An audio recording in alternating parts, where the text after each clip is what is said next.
everybody. Welcome to a technical episode of the Family Business where I am thrilled to introduce Dr. Orestis Vardoulis, the CEO of Zeit Medical. Orestis, thanks so much for coming on the show. Thank you so much for giving me this opportunity to share a bit more about myself and what we're doing at Zeit.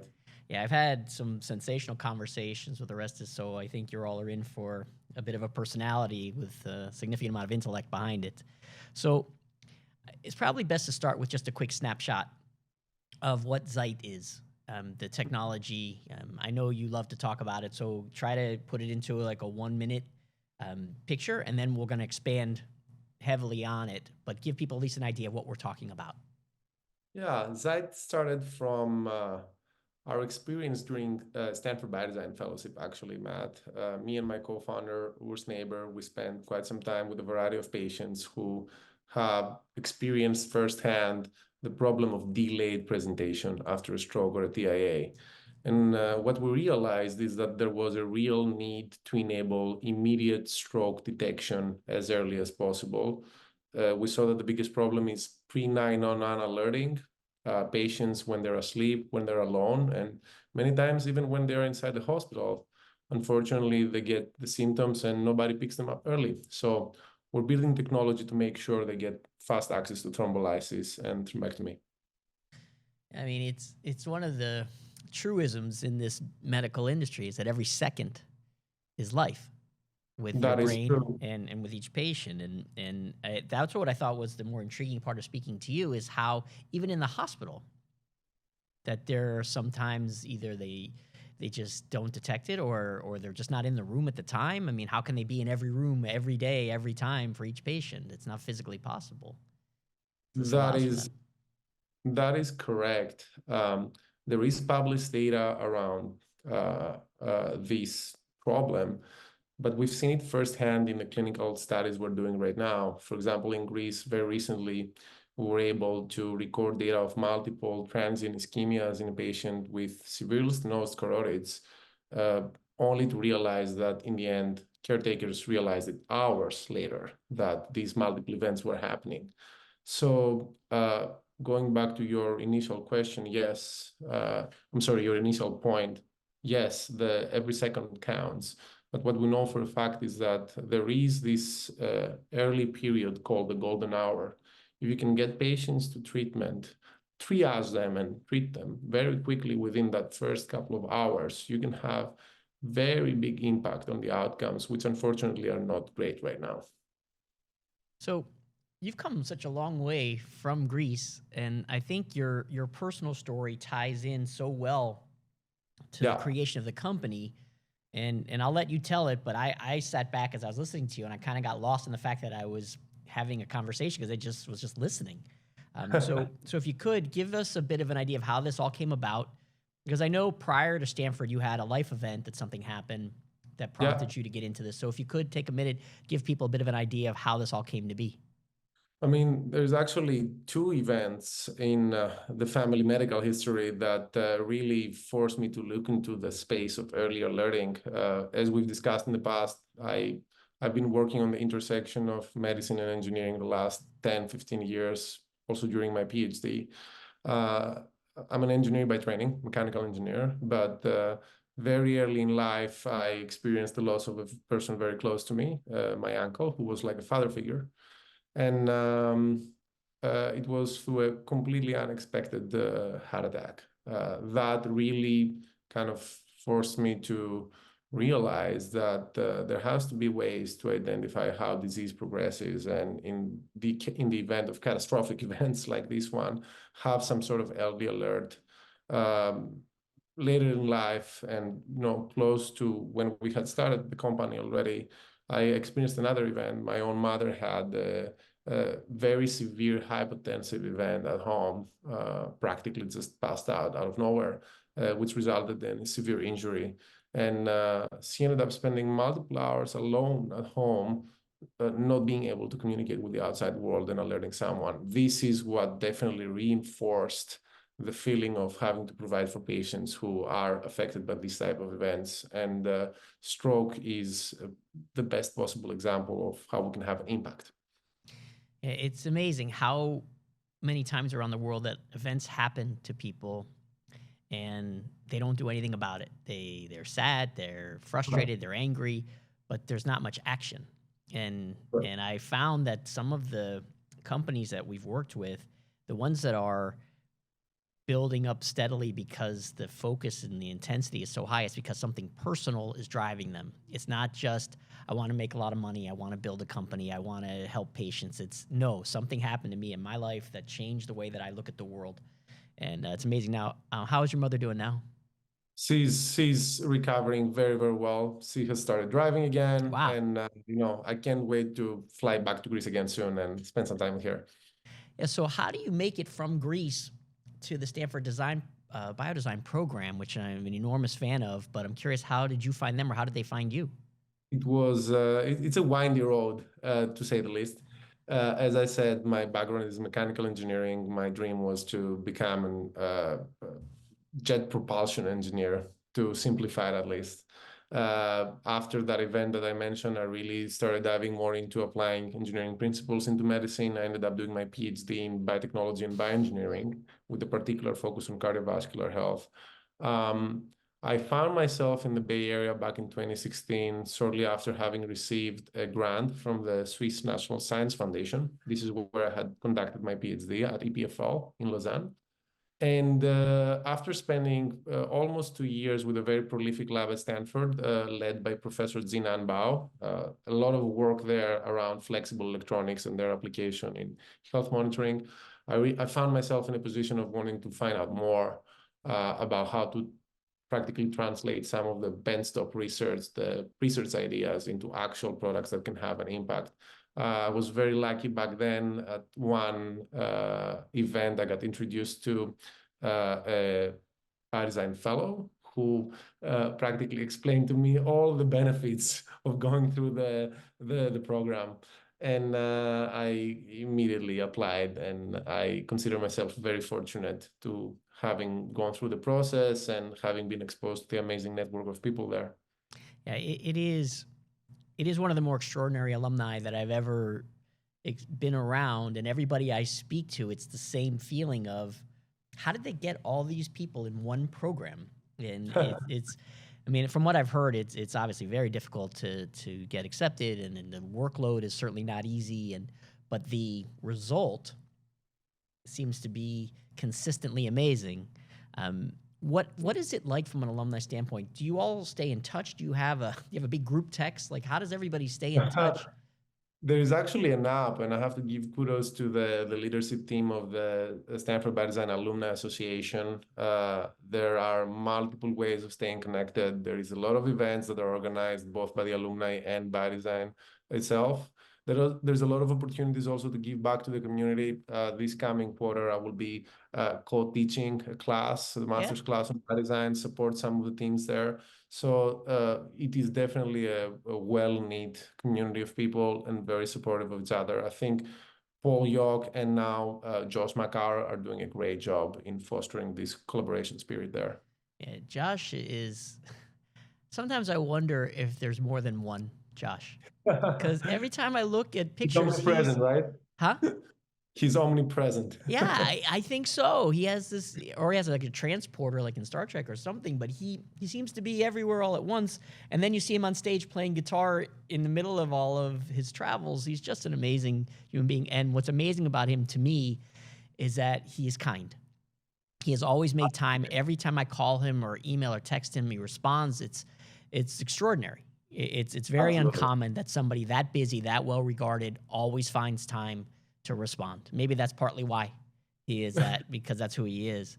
It's awesome. And apart from this spirit of collaboration, there is a lot of benefit from going through the biodesign process for each one of us who want to have an impact in the space of healthcare. As I said, the DNA of our company, and I think for many other companies now, is the need statement that we crafted while going through the process. So it's real hands-on help that we've got along the way. Well, so it's interesting. So let's dovetail off of that. So the one thing that I know about your company that you explained to me, which I wrote it in my notes in caps. I'm saying I don't understand that there's only 4 of you at your company that have built out this data set that have done all these clinicals, that has done all this work. And so try to give everybody, if you know, I know it's a lot to ask because it's a big answer, but can you give everybody an idea of how much all of you are carrying and how much you all have done to date? Because it's a massive amount of data that you've compiled. Yes. I'm going to start by maybe sharing this. There is this concept called Jugaad. In Indian, I think it stands for grit, or the ability to craft a solution out of nothing. So very low resource environment, yet yields solutions to real problems. And we really subscribe to this idea as a team. I think that over the last three years approximately, we've lifted a lot of heavy weight. We've built a technology that combines a wearable sensor to monitor EEG, and we've also deployed this prototype in two clinical studies across 25 hospitals right now. These studies are here in the US and also in my home country of Greece. We've been collecting a lot of data, valuable data. We have more than 15,000 hours worth of stroke neurophysiology data. And we're getting amazing results out of these studies. We're very proud of what we have achieved so far. Back to your comment about the size of the team, we're a very small team, yet we consider ourselves mighty. We have already received FDA breakthrough designation for what we're building. And we hope that 2024, since we're in the beginning of the year, will be a pretty important year for us, both data-wise and in terms of some of our regulatory milestones. I mean, it is amazing how my uncle has this saying that water takes the shape of the container you put it in. And it's funny how you don't remember much as you're growing up when your uncle's constantly giving you advice, but I always remember that. And this is just a perfect example that you've got 4 people and that's what you've got, and you're just maximizing it to such an elite level. And I know that you've had some terrific clinical results. So are you able to give some detail on how positive it's been, or is that still in the works? I can share some stuff. A lot of the good news has been coming out of the inpatient work that we're doing, which is early detection of inpatient ischemic events. We recently had a patient with severely stenosed carotids. I think I mentioned it earlier. Ended up throwing a couple of ischemic events during the day. Our AI was able to detect it reliably. Of course, this is, again, I'm sharing data of n equals 1, but this is something that we expect will apply to a lot of the other events we've been tracking during the last couple of months since we kicked off the studies. So is one of the areas of focus compliance, trying to make sure that that number one, the patient wears the wearable, and then also that his or her family and the physicians and the nurses, everybody keeps doing it, because obviously without them wearing it, we don't have anything. So how does that work from a compliance standpoint for you? This is a very good question and a very good point. Actually, if I could roll back time to those last months when we were wrapping up Biodesign in 2018, you would see that our first concept on this space was not a wearable device. It was actually a minimally invasive system similar to a loop recorder. Whatever you would have as a loop recorder for EKG, we were trying to build it for EEG. We quickly realized that the benefits we would have from maximizing compliance would not be enough for the complexity of the process, the cost, and its impact on the net healthcare economic value we're trying to bring to these patients. So along the way, we shifted towards a wearable solution, which has been a great decision along the way from probably all aspects of it. Of course, there is a compromise we had to do, which is compliance. So it's very important that you're bringing this up. We've seen already that inpatient use is a very kind of beneficial environment for us. When you have a nurse or a physician asking you to wear something, is just much easier while you're inpatient than when patients take it at home. it becomes more of a process of appropriately training them and incentivizing them. For our big vision, which is immediate stroke detection at home, what we see as the best argument is if this device works, and this is what we're trying to do right now, show it in the inpatient setting, patients will want to use this. Remember here, Matt, we're targeting patients who are at risk for stroke, and specifically we're looking into patients who are stroke survivors, stroke or TIA survivors. These are people who have experienced firsthand the scare, the feeling of being unable to do basic motion with your arms or legs. And these are the people with whom we can immediately benefit in terms of providing them with peace of mind here. So when they're home and the wearable detects an event, yeah, who does it contact? What does it do to get the wheels in motion? Yeah, that's a great question. The way we have it designed right now is that on the first step, we would be notifying the patients themselves. So trying to alert them, wake them up if they're asleep. The next tier is to alert caretakers. That could be somebody's family member or anyone else that wish to notify. And eventually, we have a physician or expert in the loop step where we contact them through our base station to confirm that we are about to trigger a 911 alert. So we have this three-tiered approach until we escalate to sending an ambulance to your home. Huh. I mean, that's astounding. And how much time elapses from the first announcement to the patient to when you call 911? We're still working out the details of the time lapse in between, but we can have this be in terms of done within seconds practically. Yeah. What we know for a fact from the data coming out of our studies and the previous analysis that we've done on intraoperative events is that our model can practically pick up changes within the span of 60 seconds practically. And we know that the more data we have, we can just get better here. If early detection is established, then the way that we practically escalate the alert is just a matter of tuning. And I'm sure we will be able to fine-tune it down the road. You also had mentioned something to me that I thought was interesting. It's not just in the room or at their home, but it's also while they're in surgery that strokes happen. So, and I'm curious about that because I remember you mentioned something about 0 false positives, which I thought was an amazing statistic to have. And so let's touch on that a bit, on the importance there of making sure that the physician knows if a stroke is occurring while they're operating on them. Correct. This was actually where the whole idea came from. We've been very fortunate to work with great clinical advisors practically since day one.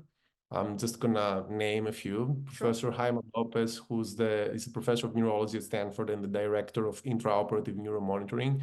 He's been extremely helpful and viable in practically kickstarting the development of this stroke DB that we mentioned earlier. But also Professor Raul Nogueira, currently he's at UPMC. He's one of the most prominent figures in the space of stroke thrombectomy. He's been involved with many, many, many studies.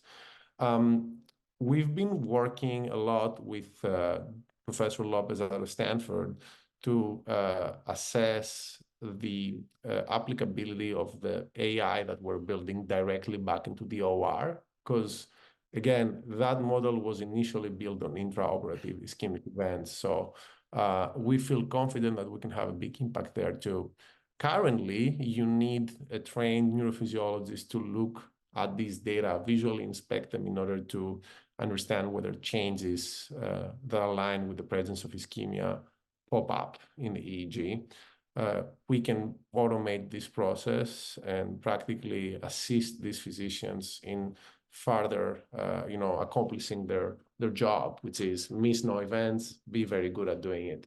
On top of that, we have some exciting ideas about how some of the digital biomarkers we're developing around EEG can help other types of procedures, just like thrombectomy, for example, offer a way of further improving the way surgeons understand functional recovery on these patients, pre-op, during the surgery, or post-op too. You don't know this, but your reputation is rather good. Whenever your name comes up, maybe because your name is a bit unique. If it was John Smith, maybe it wouldn't be. But there's no way I to hide talk the kind of Orestis as a name. Yeah, Right? I think in this case it's going to play to your strength because people are very familiar with you that are in the space.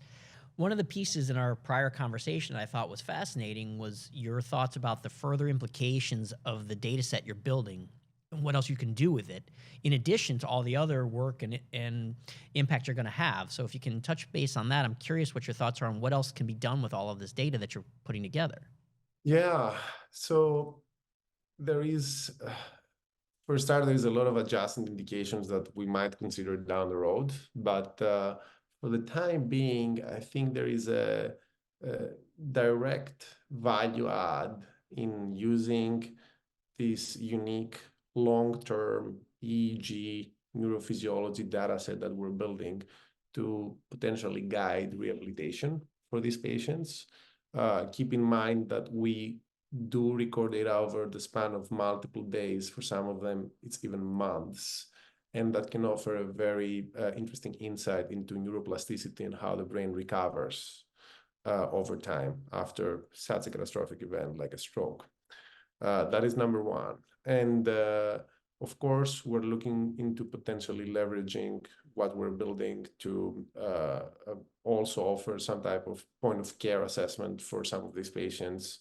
We're looking into different needs and working with patients and their caretakers over the last couple of years has been instrumental in generating these new unmet needs and assessing them internally. So what's next? And I realize you have, some momentum in a few different areas and all of this, but there still needs to be certain steps in the process of building this corporation out. So what's next for you? Yeah. Number one is we can't grow this company if we stay for people forever. Yeah. We probably need to expand a bit the team in the coming year.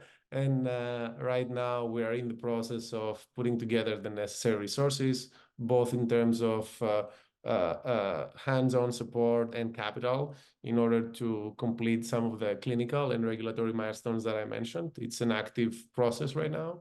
But at the same time, we are really looking forward to some potential strategic partnerships that we have on the works. We've been looking a lot into Japan specifically. We've been getting some interesting traction out of there, both clinical and strategic. And we want to make sure that we complete 2024 with first clearance in our hands for our device, and also strong clinical data about the performance of our model for inpatient stroke detection. That'd be quite a year. Yes, yes, fingers crossed. And we definitely carry all the passion and the mission of Zaid about making an impact in stroke. Well, that much is clear. Your determination and grit it just exudes from every pore. So it's interesting the timing of our conversation. Yeah. So you were able to hit the first step in healthcare in almost every year, which is JP Morgan. And I'm curious how that went for you and what your feel was from an investment standpoint and what the vibe was throughout the conference of companies like yours that have this terrific ideas and they have clinical data now, and now they just need some resources. What was your takeaway from the show? I think that 2023 was a hard year for everybody, probably earlier and later states, particularly for the earlier states that, it's less capital and many companies out there are trying to have an impact in different needs. I have a positive feeling about the coming year. There were a lot of people on the streets of San Francisco, wonderful discussions. I felt I got a positive vibe overall in the variety of events that I attended. I think that definitely the criteria around fundraising have changed. People want to see more data. People want to see more traction. Commercial traction is ideal, as always.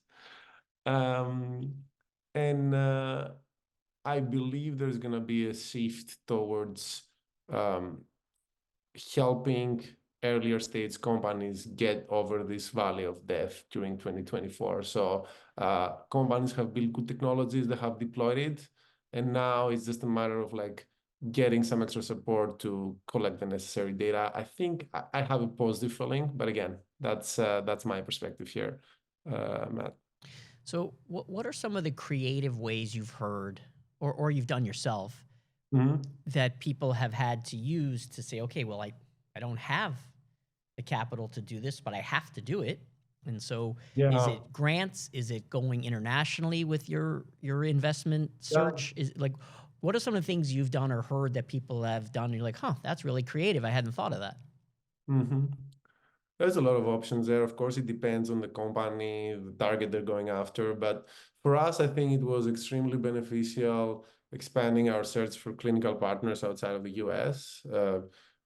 My interaction with Professor Dias, who's the president of the Hellenic Stroke Organization, was kind of serendipitous. And we ended up starting a study that has already enrolled roughly 130 patients in Greece. Very high yield for events too. So taking advantage also of the fact that the cost of running studies there is definitely lower than operations here in the US. This has been very beneficial for us in terms of keeping our cost burn low. Second thing is reaching out to family offices, especially also individuals, high net worth individuals that might have a personal relationship to the indication that we're going after. That has helped a lot in terms of spreading the word and getting some actual dollars in the bank. And where else comes to mind? Well, let's unpack Yeah, the international piece a yeah. bit. So, how is the EU responding when you're? I mean, is there any kind of competitive feeling where like, oh, you're building this out in the U.S., but now you want to come here to run your study, or are they very receptive to it and they want you to run the study there? I'm curious how that feeling is between Europe and the U.S. That's a good point. I haven't felt a sense of competition so far. Stroke is a relatively under-tapped market, at least in Greece, where I have most of my experience this far. There is even a government-led initiative right now to improve stroke care on a national level. So we've been really trying to tap onto that too. There is European grants that, of course, if you fit the criteria, I would definitely suggest applying for on top of whatever we have available here as federal grants and other grants in the US. I think it's a great space to be in, at least on a research level. We haven't yet done the full due diligence about commercializing there, getting through MDR, getting CE mark. We're still under the research umbrella, which has helped us a lot. But the market is real there too, and I think stroke is a big problem worldwide. Unfortunately, yeah, it's true. I mean, look, I've been doing this for a long time, and there are certain people and certain companies that I just get this feeling of confidence about their success. And you just give this impression that whatever it takes, this is what's going to happen. And we're going to get this done. And you have this groundswell behind you. It is an exciting time, although I'm sure it's easy for me to say that. I get to end this conversation and you go to work and for the next 12 hours and do whatever you do. When you bounce between Greece and San Francisco, what do you miss most? I definitely miss my family back home in Greece, but it's something that I have to live with, given that I mean, the Bay Area and US is a unique space to be an innovator. I sometimes miss the calmness of Greek summers, being by the water, surrounded by friends. But at the same time, I've built, at least I think I've built quite a nice network of friends and other individuals that can be my, the family that I have here in the US. So I don't feel alone, although being a CEO sometimes Yep. feels very, very lonely. Well, that's an interesting But topic. I wouldn't mind exploring that for a second. So, yeah, it's there's an old saying in the U.S. here, it's lonely at the top, but it's more than that. It's sometimes you don't have anyone to bounce anything off of. It's not just the Yeah. responsibility, the decisions are yours. You turn around and you're like, there's nobody here for me to talk to. So do you turn to the Stanford Biodesign people? Like, where do you turn when you have questions that you're like, I'm just not sure what the right course Yeah. is? That's part of the perk, for lack of a better word, of being here and being surrounded by amazing people that have done this kind of work in the past. Uh, yes, biodesign. I have a call with a biodesign alum just after our discussion today, specifically to discuss about some of the challenges of raising money and running trials, especially while being at such a small scale of a team. I definitely turn also to other YC alums, because we were also part of Y Combinator back in summer 21. Great. And then there are a couple of people that I can very easily, I have them on the top of my head. Angela McFarlane is a great mentor. She's been extremely helpful also through the Fairlin Fellowship at Fogarty. I was a Fairlin Fellow a couple of years back. Pierre Olivier, serial entrepreneur, sold a couple of medical device companies, and he's just a great guy, very helpful, great advice, just to name a few. And I think that having a network of mentors is almost as important as having a great team working with you. Those people who have been successful in building and selling medical companies, can they remember back to what it was like being you? Or is it sometimes, because in sports I've found that some of the best players don't always make the best coaches because they just don't understand how you can't just be Michael Jordan, and sometimes it's frustrating for them. Are they able to stop and put their stuff aside and say, okay, you're in the very beginning still, this is way I can help you here? Or do they have trouble relating? I think it's a special skill. Some people are just great at it. I've met and I've worked with people that are many stages ahead of where we're at, yet they can very easily kind of empathize at each one of the stages. But on the other hand, there are people that, they will kindly tell you, hey, I can help you on this front, but I can't help you on raising money when you're raising your seed round, because right now I don't even know who you should be speaking with. The people they interact with, they're usually like writing checks of like $100 and $150 million. Yeah. So it's just a very different space. But I think it's a skill set, and of course, people can grow it. I've met many people who want to become better mentors, and they've become myself. I think that over the years, I've become better at speaking with other entrepreneurs and potentially offering advice. Well, you certainly have a lot to offer. Well, I want to say how much I've enjoyed this conversation. Thank you for being on this technical episode of The Family Business with Orestis Vardoulis, the CEO of Zeit. Orestis, thanks so much for being on. It was fantastic. Thank you so much for giving me the opportunity to share more, Matt. I'm looking forward to catching up also in person soon. Yeah, we'll be looking forward to your year. All the best. Thank you.